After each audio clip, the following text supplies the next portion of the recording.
How to fix. Verification failed. There is an error connecting to your Apple ID server.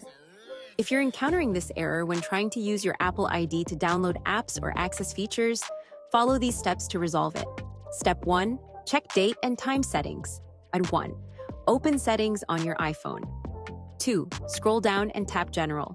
3. Tap date and time. 4. Make sure Set automatically is turned on.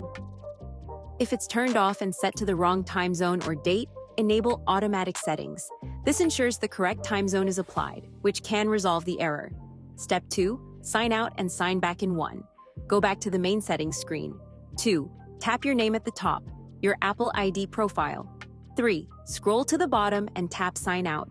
4. Enter your Apple ID password to confirm.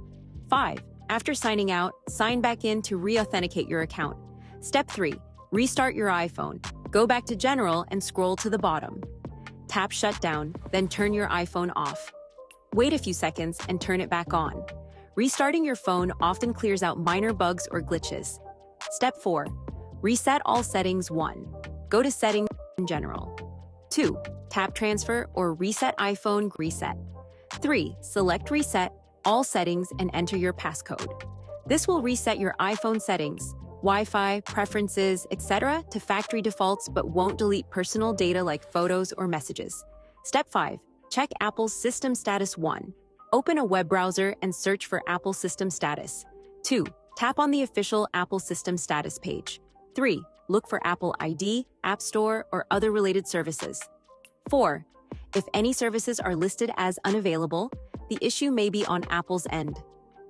Wait an hour or two until Apple resolves the issue. After completing these steps, checking your date and time, signing out and back in, restarting, resetting settings, and checking Apple's status, the error should be resolved. If it persists, contact Apple support for further assistance. I hope this guide helps. If it did, consider subscribing or leaving feedback. It means a lot. Thanks.